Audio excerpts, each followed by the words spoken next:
Yo, it's been a minute since we've done a pod, man. Yeah. Done one. When's the last time we did it? What, November? Yeah, I October? mean, I first had the idea of a pod, obviously, for a while, but, yeah, we started doing it in my dad's basement. We had it set up over there. And that was, like, right when I quit my job. Yeah, we were just talking about how we wanted to do a podcast, and then we obviously wanted to, start our own businesses, and obviously since then we've both, started our own businesses, and, some money's coming to the door, which is always nice, obviously, but yeah, that's the last time we did a pod, and I think for me and you, it's more like the content game is like pretty parallel with like business at this point. I think in most businesses at this point, like content is king. We all know that. So it's kind of cool to see how we've progressed in content and doing podcasts and getting like professional content. Your content's obviously gotten way better. So Yeah. Dude, I think the parallel that when you said parallel, the first thing I thought of is the parallel between starting anything new, but in general, what a lot of people can relate to, what we can relate to is just sports, right? Like I remember growing up and playing like 3 sports, playing football, basketball, baseball. I remember like the first like month or so, like I was just like middle of the pack, and like I've always had the mindset, I think my dad instilled this in me, is like, just give me time to figure it out and I'm going to get better. Like I never got discouraged of being like bad at first. I remember, especially baseball. I would always play baseball, and I remember I wouldn't hit good in the beginning of the year. And my dad would always say, he's like, you always figure it out. You always figure it out. You problem solve, and you always play good. And once the middle of the season comes, you find your stride. And I think that directly parallels with content in general. I knew when we first started, like, dude, it's freaking hard, dude. You're talking to a camera. It's awkward. You don't know what to say. You get caught on words. You overspeak. You do run-on sentences. Everything. Everything is a little cringy. But I knew like the more you do anything, the better you get at it, the more comfortable you get. And just like anything, you got to practice, and you have to be conscious about all those little things. So like first thing that I thought of when you said parallel is just me as a kid playing sports, and just I feel like any athlete can relate to that. And I mean, that's just a message for anybody that's trying something new. It's just like, stick it out. You're not going to be good right away. Like, it's impossible to be good right away. Just stick it out. Be a student of the game. Seek information. There's endless information online to get better at whatever you want to get better at. So just, embrace sucking is what I'm trying to say. Yeah, I was watching Graham Stephan the other day. I texted you about this, and he's that guy who does iced coffee hour. Yeah. And he's just like a financial guy, and he's always talking about like time horizons and people's expectations on things. And I think he was reacting to a video about like somebody saying like, what do you think it takes to really, be good at something, or, be taken serious when it comes to a profession or anything. And he's like, I personally believe it's 5 years. The one person said a year, but I agree. I think 5 years is like a fair enough time that you can be called a professional. Maybe it can obviously differ, depending on the situation. But like 5 years of like a considered effort towards one certain thing, you're gonna know more than 99.9% of people, even if you do it for like a year. That's why I think that year one was good. But you've kind of seen, we've done content for like 6 months now, and it's gotten better for sure. That's like night and day. Yeah. But I can even see how much better it's gonna get in the future with like just you on camera, me dropping content, stuff like that. So For sure. Yeah, I think time horizons is a big one for me. I've always wanted to like do things quick or have things happen to me fast, and that's probably just my generation. But when you can like really, really trick your brain to being like, no, I'm not gonna want this in 6 months or a year and 2 years. I'm gonna really dedicate myself so that in 5 years I'm set up. Yeah. And I think that's really hard for people to conceptualize and visualize over that long period of time, because it's such a risk. Yeah. If you spend 5 years doing one thing and you're not really all in on it, then it's just kind of a waste of your time. Yeah. So that's been a big shift in my brain, because like I said, I started in sales, and I kind of wanted that fast money of just like, oh, let me go get 100 bands real quick, or 100 grand real quick. But it's not about that. It's about like building something for the long term so that you can enjoy your life and like actually do it for a long time. Yeah. Make it a career. Yeah, and that give a shout out to Matty O. He always says people overestimate what they can do in 1 year and underestimate what they can do to 5 to 10 years. And like that, he always says that. And it always sticks with me. It's like, we're only freaking 5 to 6 months in. It's so exciting to see how much we've grown so far and where we're going. It's what drives me. It's motivating. Obviously everyone's different, but like my previous job, like it was a great job on the surface level. Like I was making good money, making comfortable money. I lived like a fun lifestyle.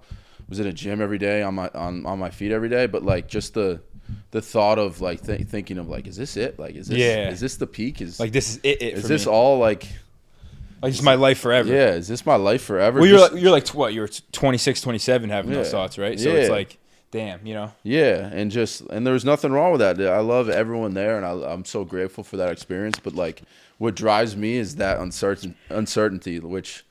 What drives me is that uncertainty that some people like that cause them to be like anxious and like they don't want that. They want that safe life so they can enjoy their life in the moment. But like the uncertainty, the sky's the limit, no ceiling. You get what you put in.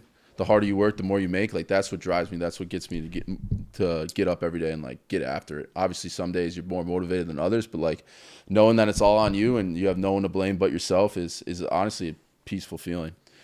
Yeah, I think, and the thing too that I kind of conceptualize a little bit is like when people don't have money for things, if you just have a normal job, you just basically have to settle and be like, all right, I have to figure out, you know, how to save more money or just not do that thing. But when you're in our line of business, you can just go make a sale. You know what I mean? If you really need some money, like you can just put in every hour of your day, just grinding to get a sale.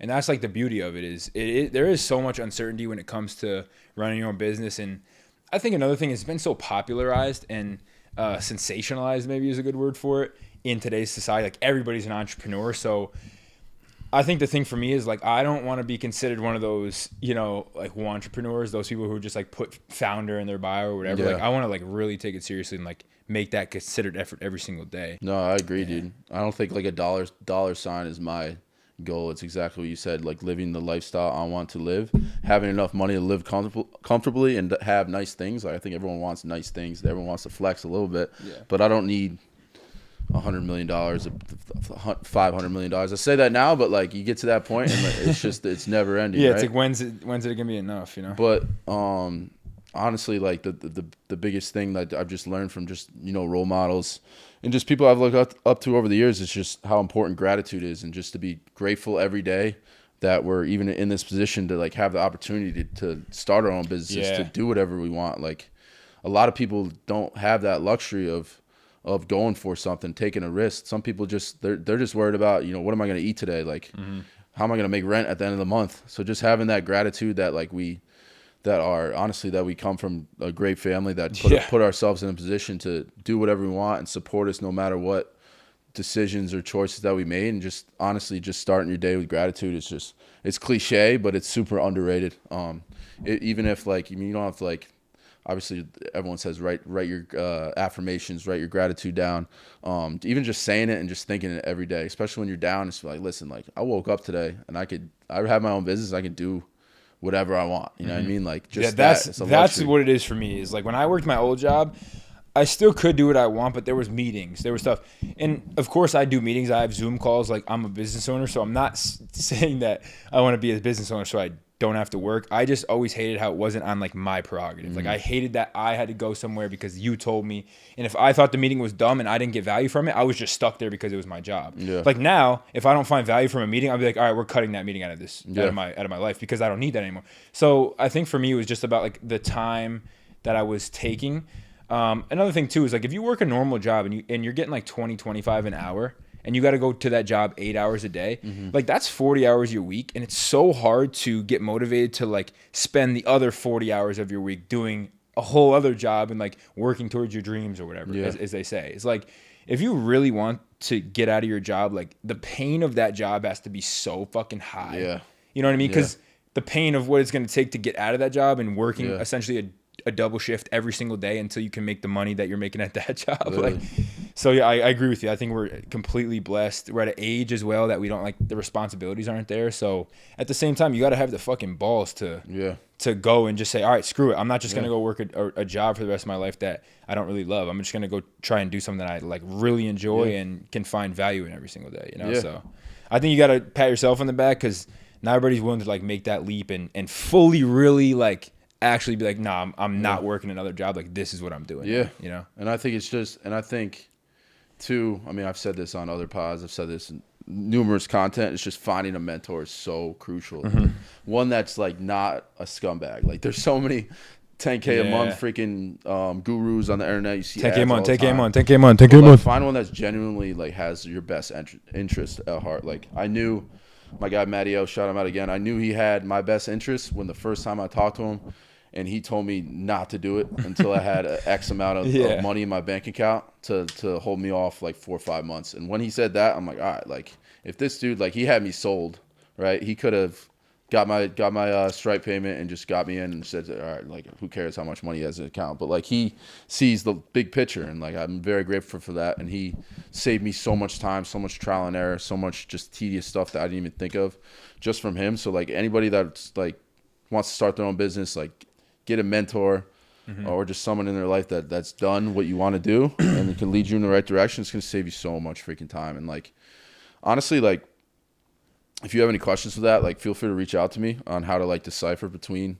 like good mentors and bad mentors. I think like honestly, like I have a bunch of like I keep saying like I have a bunch of, I'm sure you do too, like just gurus in your DMs and stuff, and I'll always entertain it just for the curiosity of like I want to see what his pitches, his sales strategy, and you can tell who wants their money and who. What's up? You can learn from it too. Yeah, you can learn. One, you can learn from it for your own business, and two, you can see like who's just trying to get your money, trying to get a quick buck, and who's not. Like if they're pushing you, like I'll first interaction, and to like make a decision and like, oh, like this deal's going away like next week, like but like you better do it now, like early action shit, like unless like you've been talking to him multiple times and like he's trying to, you know, get you in, get you out of your comfort zone. Like I remember you saying that though. I remember you being like, "Yo, Matteo didn't try to sell me for like a year." Yeah, literally. Yeah, and that's when you know you're right. And I think another thing too is like he's successful. So when you're around successful mentors, like I think you want to be around successful mentors because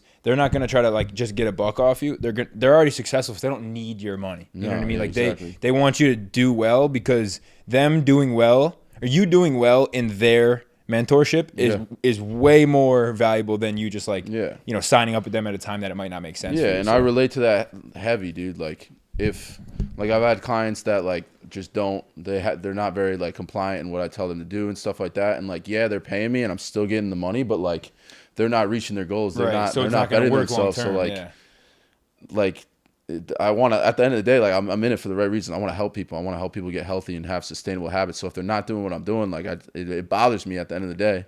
And I know that comes from Maddie as well. Like if you're in the service industry, and the training industry, and like you should do everything possible to get the result to your client, whether that's calling them every day, whether that's reaching out to them every day. Like if you do that every day and they're still not doing it, all right, you do what you got to do. You do what you got to do, but at the end of the day, your clients are a reflection of your business. So that's one of the biggest takeaways I took from Maddie. And then also how, and Brendan mentioned it before, how he didn't try to hard sell me right away, and it literally took a year for me to sign up.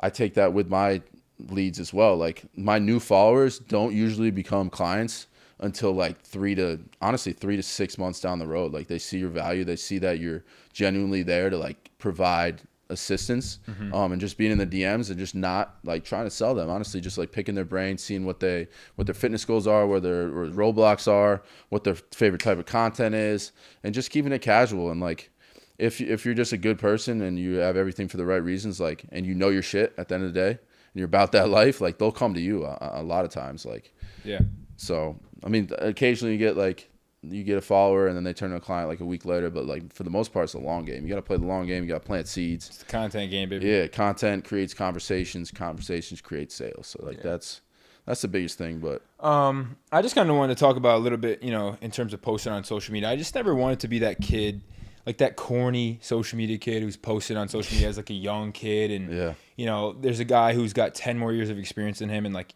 I just never wanted to be viewed as that. And I think I realize now that it's not really about that. It was always like a limiting self-belief of mine that would be the perception. But I think now it's more for me, it's the psychology of it, of like putting yourself online. And I think ironically, like you've really helped me understand that like it really doesn't matter. Like you're probably going to be a little corny in the beginning. It probably won't look the best or sound the best. You probably won't like it, but it's the psychology of putting yourself on somebody's screen every single day so that they know you're there, you're showing up in their life. It's just the psychology of it. So Grant Cardone, I actually don't even like Grant Cardone. I just think some of the stuff he does is just like, I don't know, scammy. I don't know, it just gives me a bad taste. But the one thing I did like, and I think it has some value because I don't even like Grant Cardone, and I literally enjoy what he said here. He said, not everybody's going to like me, and that's not my goal. You're going to know me, though. Essentially, like, if you don't like me, that's fine. And I don't really like him, but I know who he is, and that's all he needed to do. Yeah. I know Grant Cardone, and that's really all it comes down to. So I think that's where I'm shifting in my head is, like,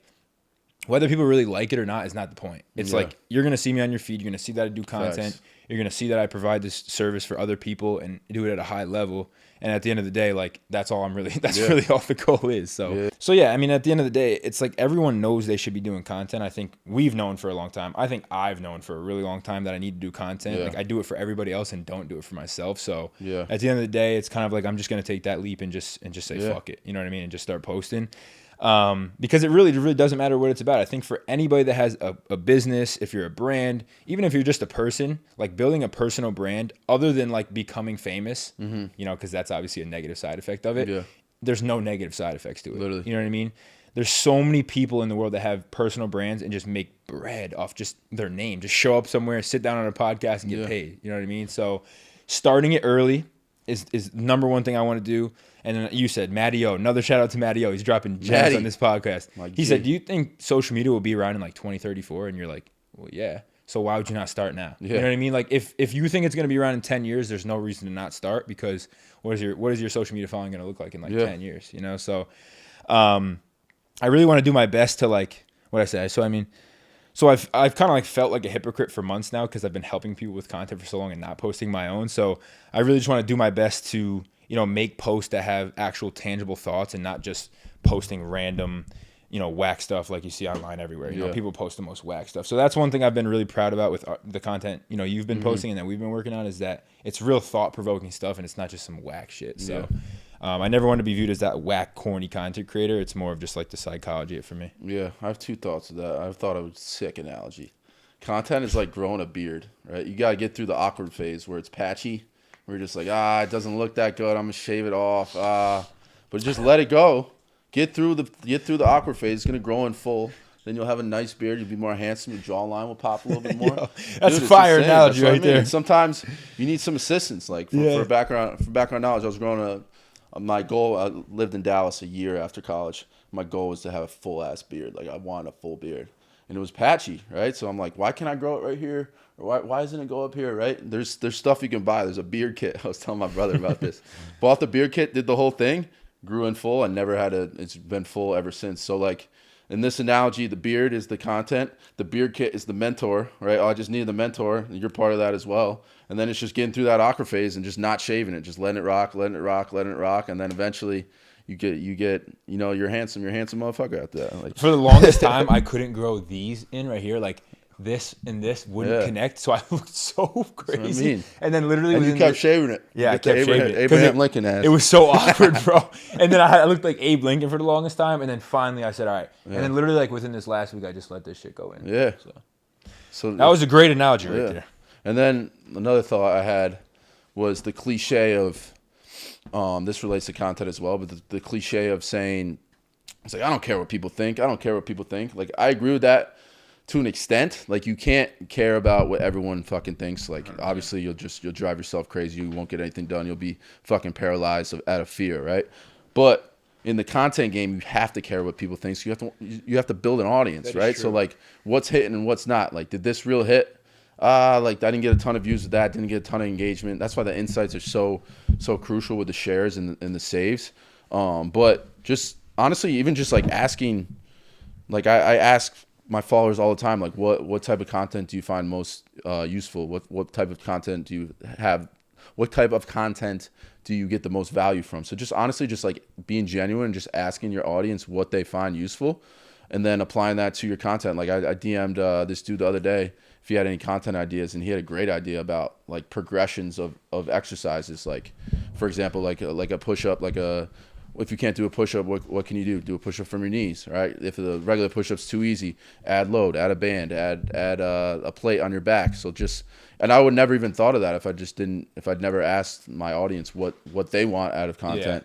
Yeah. So that just goes to show you, like, yeah, you have to block out like the negative noise, but like, welcome feedback. You want feedback. You want criticism, because especially criticism from like your friends that like have your best interest at heart. Like, the last thing, I know I'm going on a tangent right here. No, But the last thing you want is your friends just like gassing up every little thing Yeah. you do, and then like you're just surrounded by yes men, and you really don't have any tangible like feedback to apply to your content, you know, or to whatever you're doing. So you always want to surround yourself with people that just, you know, keep it real with you. Obviously, it's a double-edged sword. It's hard to tell. Either they're hating, or they're just a yes man. They're scared to tell you. It is hard to like decipher which is which. Yeah, and I think when you're at our stage, like for you, you're never gonna see any hate on your page. But I think as time goes on, you're gonna start like you start winning. Yeah, once you start winning, you got a lot of followers, you got clients, like you kind of look like you're popping, you got some confidence in your step when it comes to social media. People are gonna start hating because they see you, and I think that is when people get the most hate because it seems like they're putting on a character. It's like, no, I've been doing this for a while. You're just finally finding out about me. You know what I mean? So you don't like me? That's fine. There's 7 billion people in the world, 4 billion on social media. You think everybody's gonna like me? Yeah, exactly. You know what I mean? So it's like both. It's like having like the mindset, like you said before, of just not caring so much of what people think, but also caring about like what your core audience thinks, right? What they find value, because that's the only way you're going to grow, is you have like a genuine following, a genuine audience. Yeah. So again, it's like, this is a tough topic. Like, it's tough to decipher. There's a lot of things in the world like that, I feel like, where it's like you don't want to go too far. You think, you know, is this person a hater, or are they really just like looking out for me, you know? Yeah. So, but in my experience, like literally I've never, since we started posting content, since I left my job, never had anyone come up to me and say something negative. And granted, like, I'm a big dude, maybe that's why, but like it's been all love, bro. Like it's been all love. Like people go out of their way to like show me love, which feels great. Like I appreciate it. Like I'm not doing it for that validation, but like I've been out like a handful of times up in Saratoga, and like people just showing immense love and saying that they respect it and that it takes freaking balls. Which honestly goes a long way, just gets me fired up. But I haven't had one person come up to me and think like, "Oh, your shit's corny, like your shit's cringy." Like maybe I'm sure people say that, but like you'll never. My point is, you're never gonna fucking hear it. So like, don't even worry about it. Yeah.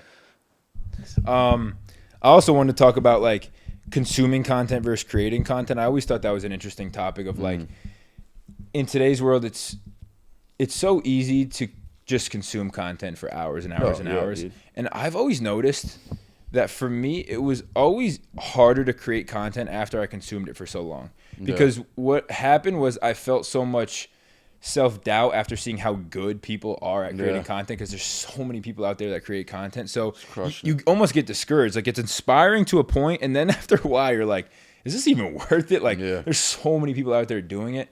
But on the flip side, like, who in your real life do you know that creates content? Yeah, I was just like, gonna say that, like bro. Very little people. So it's like perception is reality. You know, like when you go online, if all you're seeing is people creating content, your mind says, oh, everybody creates content. But dude, nobody really creates content. No, so especially up here, dude. Yeah, and I think what really I meant to say with this is like, I think, and like another thing too is it doesn't allow for that creativity either, because what happens with the algorithm, like everybody knows, is that the algorithm feeds you what you want to see. Yep. So if you're on a video for 45 seconds, or let's take this for example, say you like go to the bathroom and you leave your phone and like a reel is just playing, and you end up being in there for like 5 minutes and that reel played for like 5 minutes straight.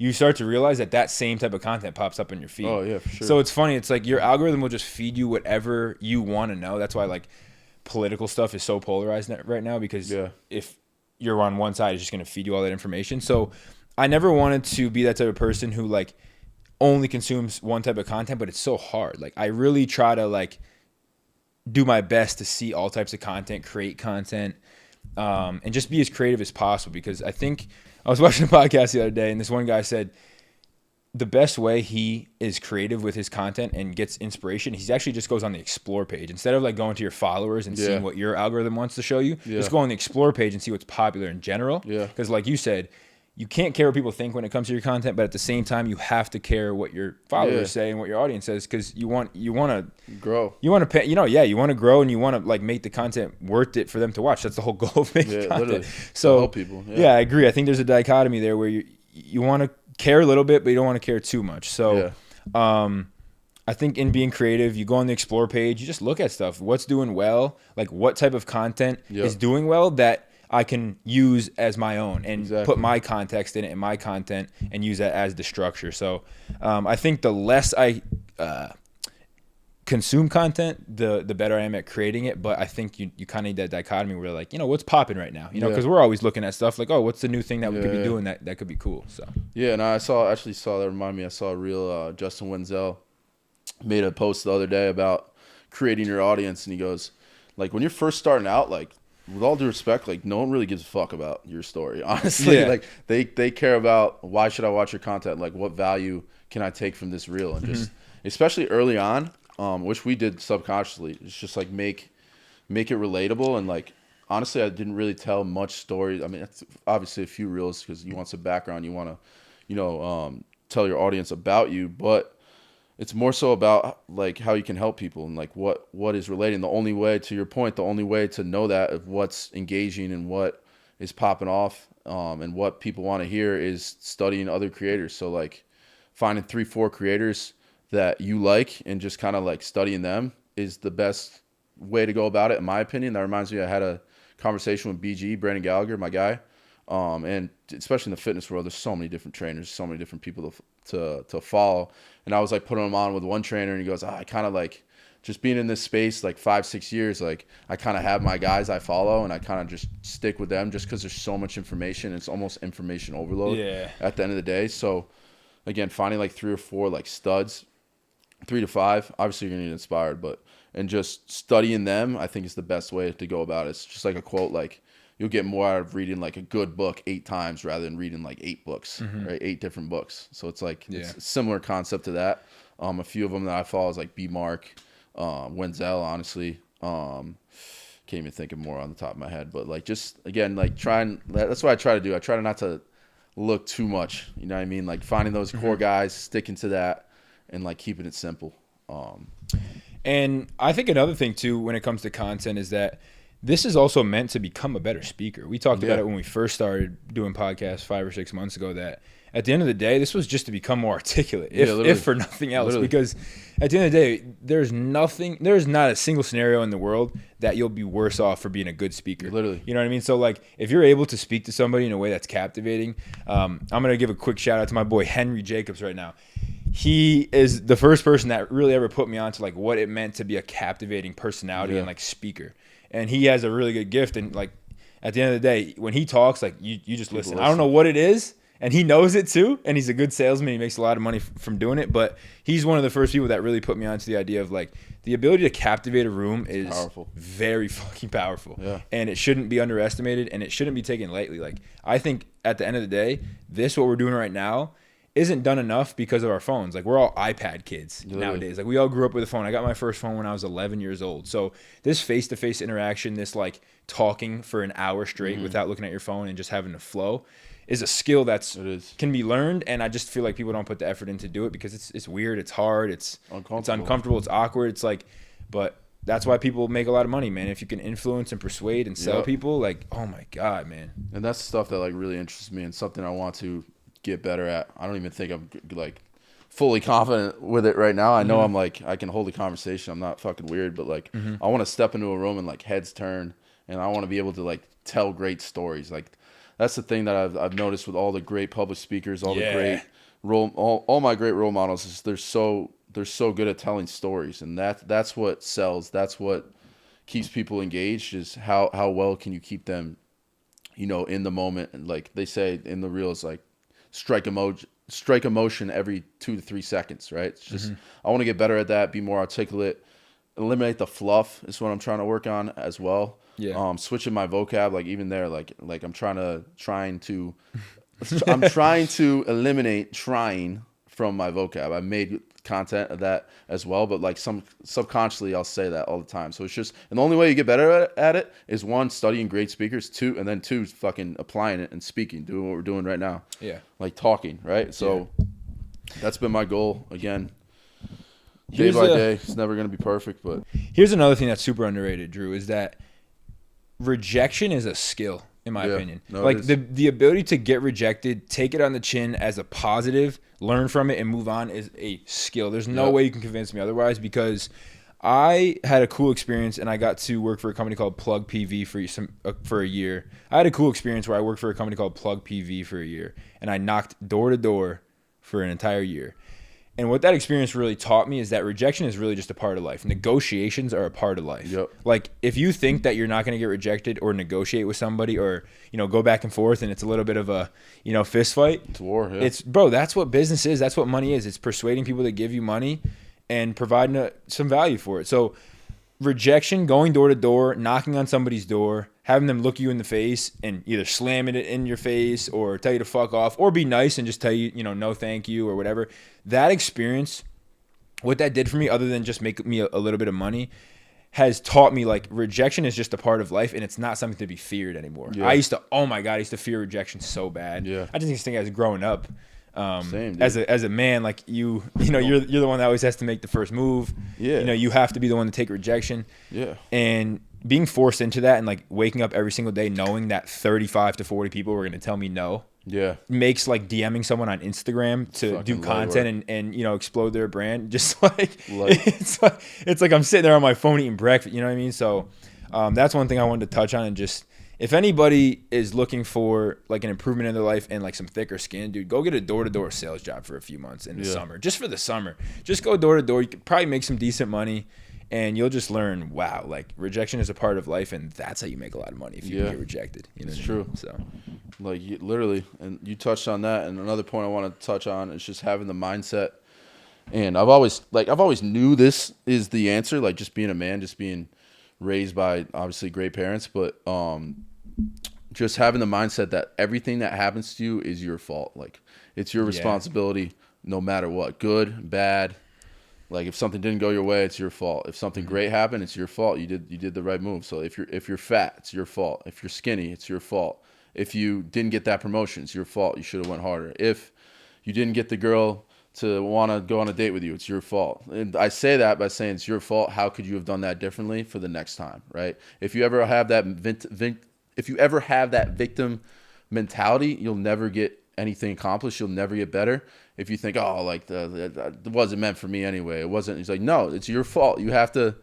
I'll use the approaching a girl analogy, right? Like, say you approach all nervous and saying like, hey, like can I get your number? You're cute. Like, you're really cute. Yeah, and she dubs it, bro. It's your fault. Walk in with confidence. Like, what are you gonna do differently the next time to get her number, right? And that applies to everything in life. You're saying everything. Like, if you have that, what I'm trying to say is, if you have that mindset, you'll always get better, and vice versa. If you always have the victim mindset, you're gonna stay the fucking same. Just like when you succeed, though, it's also your fault. Exactly. It's your fault. You deserve it, right? Mm-hmm. If you put in the work, even if you get lucky, it's your fault. Because like I don't even believe in luck. Like I believe in, like you put in enough work, you create your own luck. If you work hard enough, like good things are gonna happen. Yeah, to just you. good things end up happening. I'm a firm believer in the universe. If you work hard, you do the right things, you make the right choices, you do the right things when no one's watching, right? When it's just you in your room and you have work to do and you do the work instead of slacking off, like good luck's going to come to you, right? If you go through 20 DMs and you get dubbed every single time, but shit, I could have stopped at 20, but nah, I'm going to get 30. Like that 30th one, you might get a sale, right? So everything, I say that to say like everything is your fault at the end of the day. Take responsibility for everything, good or bad, that happens in your life, and good things will happen to you.